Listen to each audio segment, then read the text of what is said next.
Hello, everyone, and welcome back to this third session of track 2 for today of Cyber Science 2020. The title of the track is Cyber Attacks, SOCs, and Deception. My name is Pierangelo Rosati. I'll be the moderator for the session today. In this session, we are going to have two different papers. Our first speaker is Daniel Reti from the German Research Center for Artificial Intelligence, and he will present his paper titled Deep Down the Rabbit Hole on References in Networks and of Decoy Elements. So Daniel, thanks for joining us today. As for other presenters before you, you have approximately 20 minutes for presentation, plus more or less 10 minutes for Q&A. And for our attendees, if you have any questions, please type them in the Q&A feature that you see at the bottom of your screen. Daniel, over to you. Hello, thank you. My name is Daniel Reti. Thank you for attending and good afternoon. The title of my paper, as you can see here, is Deep Down the Rabbit Hole on References in Network and of Decoy Elements. So I will start giving you an overview of this paper. So for this work, we use deception technology. And deception technology is an approach to actively defend IT infrastructure. Many people know the approach of honeypots. And honeypots are a very simple way of deception. You simulate a computer on the network, just open TCP ports, and the only use is to raise an alert when someone connects to these ports. And so you know somebody is performing scanning on the network and doing reconnaissance. And what we use in this work is decoy elements, which are very similar to honeypots, with the difference that they are not necessarily computers on the network, but can have various shapes and can therefore be deployed more fine-grained. But I will explain in more detail what this means in a minute.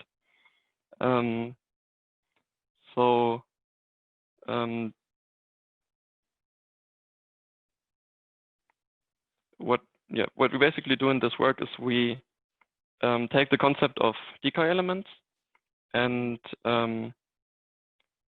try to make a network of decoy elements referencing one another or having interreferences inside of a decoy network. Okay. So why use deception? A classical approach to security is using intrusion detection systems or firewalls, which are passive in nature. This means you detect and block maybe an attacker, but the attacker will be able to continue trying to find a vulnerability in the network or on the computer until you will eventually be successful. And the defender must be successful all the time. So we have an asymmetry. Defender must be successful 100% of the time, and attacker must only be successful once. And one possibility to approach this problem is to use deception, where you present attackers false targets or false information and obfuscate the real targets and maybe lead the attacker away from the real targets. So this increases the chance for an attacker to be exposed, but also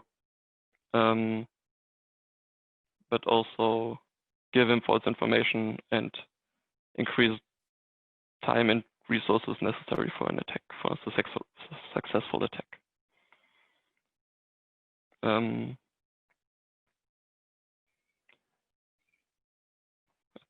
think as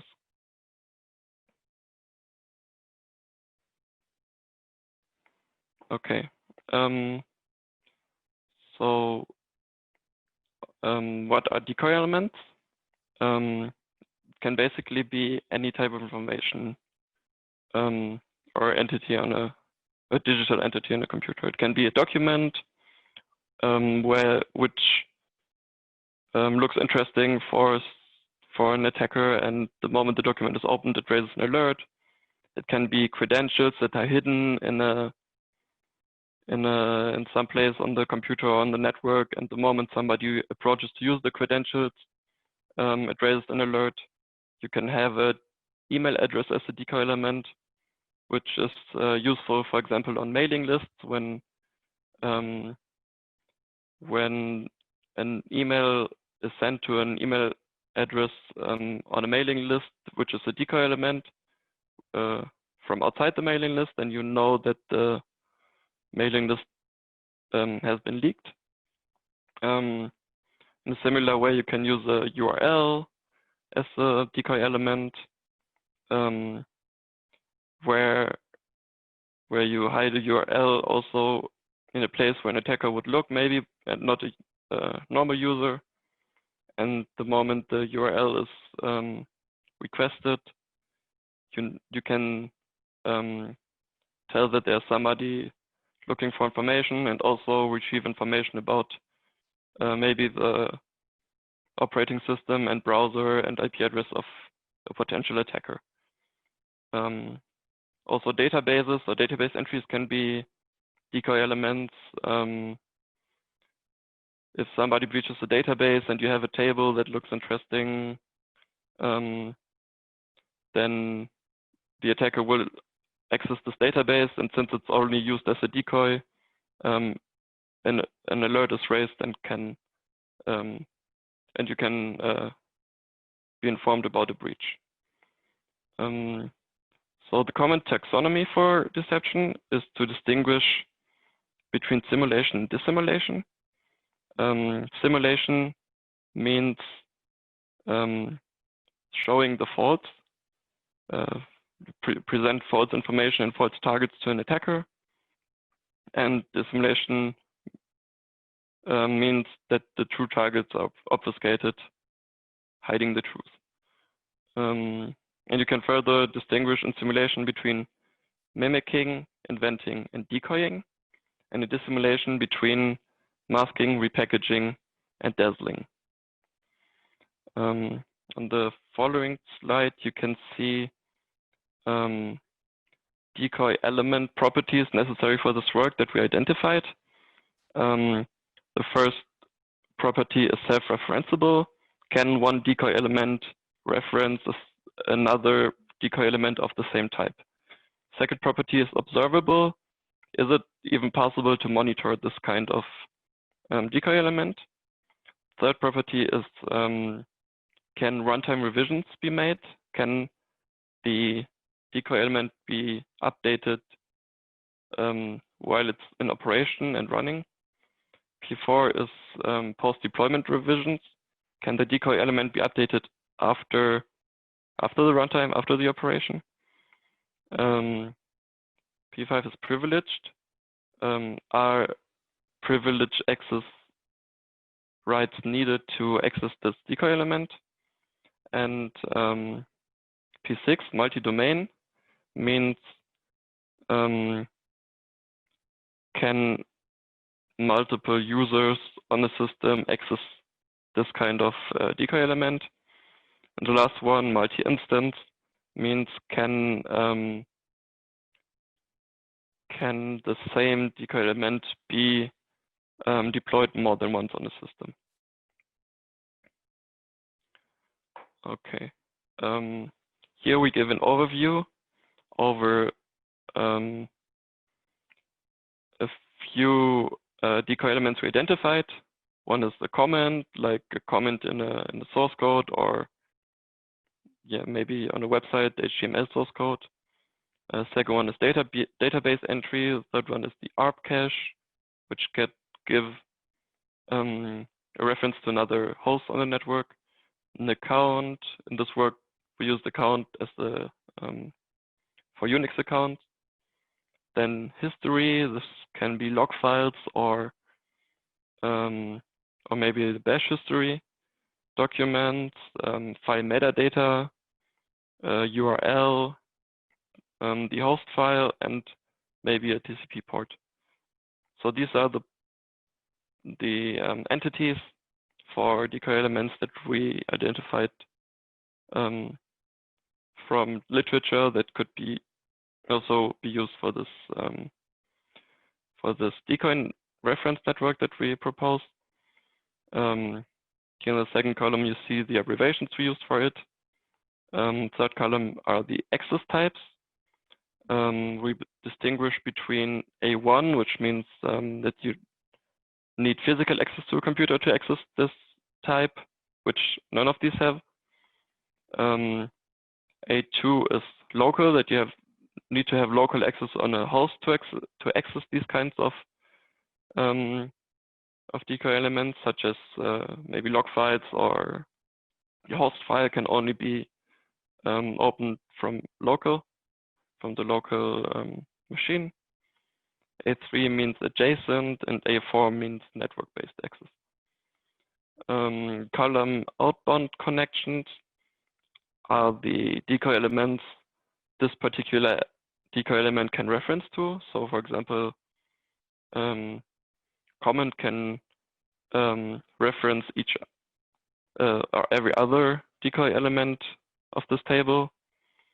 And P1 to P7 are the properties I proposed a minute ago. So the next slide is about the graph generation. So to create this network, we start, at least in the first mode, in the graphical mode, we start generating a network or a graph for a network, where each of the nodes represents a Decoy element, and each of the transitions are the references to another.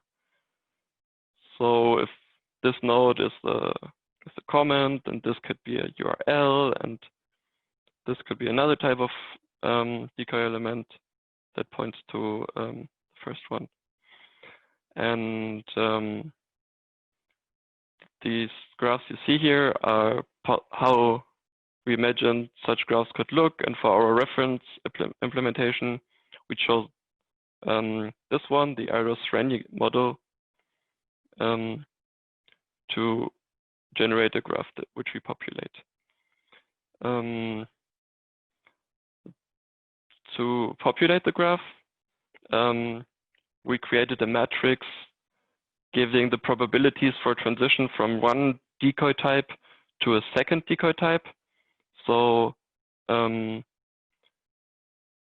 example, the chances of one decoy element referencing, for one comment referencing a second comment will be 15%, and the chances for a comment to reference a database entry will be also 15%, and so on. And the zeros mean that there's no possible way of transition. So this is the program flow, but first I will introduce to you the modes of operation. For implementation, we designed or we tested two different modes. One is the graphical mode and one is the infinite mode. Graphical mode means that we start with generating a graph, and then we start populating this graph according to the decoy elements we have and the possible transitions. So we start with one random element, and then we make references to other elements and deploy these until the whole graph is deployed on the system. Then in infinite mode, we don't start with a finished graph, but rather we start with one random element and also already deploy the elements it's referencing to, and only when when the first element is accessed, the the following decoys are deployed. So the graph is generated and the deploying is happening just in time the moment somebody approaches the first decoy element.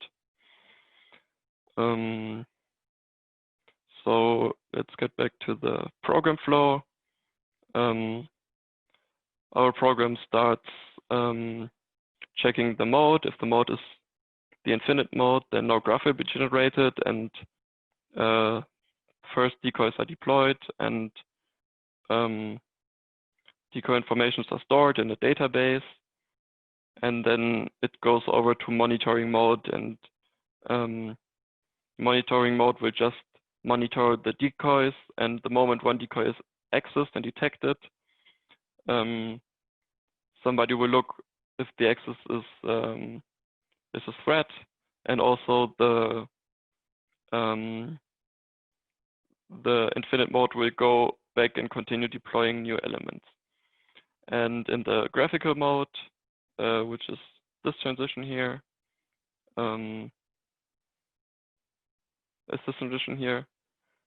we generate a graph and deploy all the decoys, and then we go to the monitoring mode and stay there and just monitor the decoy elements, and every time a decoy is accessed, the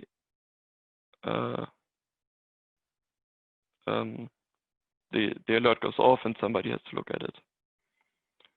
Okay, so now a few limitations we figured out. We monitor files mostly with iNotify, and iNotify cannot monitor the whole file system due to performance reasons, so the innovation is possible. Also, modifications of memory map and memory sync, and also memory unmap are invisible to our system, to our implementation, and everything in the proc path is also not monitorable with iNotify. Now we come to the conclusion. So we presented a system, or we tried out a system where instead of individual decoy elements on the system, we deploy a network of decoy elements, and therefore increase the chance of an attacker interacting with this network, and also maybe be lured around the real target, and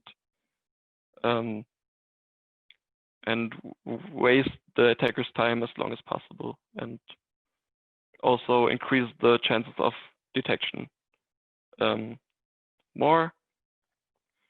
Disadvantage is that we decrease the quality of the observations due to the large amount of decoy elements, and we think that this system should not replace intrusion detection, but rather improve intrusion detection, the classical rule-based intrusion detection, or maybe even advanced anomaly detection, and interfere with the attacker's reconnaissance activities. That was my presentation. Thank you very much. And now we have a few minutes for questions. Thanks, Daniel. We have a few questions already, so let's just get to it. So Josh is asking, how can this methodology assist in attribution? If I understand the question right, it regards the attacker attribution. I think attacker attribution is not the main target of the system, but maybe there are some decoy elements that interact enough with the attacker to find out information about it. As I said, for example, the URL, which identifies the IP address, or every connection that identifies IP address. I hope this answers the question. Okay, and then Joel is asking, how did you determine the probabilities of transition between decoys? This is a good question. We did just do it by guessing, basically. So they are not absolute, and we don't say these are the optimal transitions, but we said but we estimated which would, if we were attackers, which would be realistic probabilities for the transitions. Thank you for the question. All right, then we have Josh again. How is adversary information captured, analyzed, and utilized? Also a good question. This was not in scope of our work. Our implementation only consisted of building the graph and then deploying the elements, the decoy elements, and then detecting basically when the decoy element is accessed, but we did not further process this information. But just in theory, I think it would work similarly to a security event monitoring. You see an alert there, somebody has accessed this kind of decoy. Maybe some person should take a look on this. And maybe you can also automatically block this IP address or this kind of interaction. This would be, in my opinion, the logical steps. Okay, then we have another question here. It says, have you evaluated or do you plan to evaluate this decoy element-based detection of attackers with security professionals? Yes, we've thought about this quite a few times. It's something that would take some effort to realize, but we are definitely planning to do this. Yes, good question, thank you. Okay, so unless someone else has other questions, just let's give them a couple of minutes there for just in case they want to ask them, because we're running a bit early. So Okay. Thanks again for your presentation. In the meantime, let me thank you again for your presentation.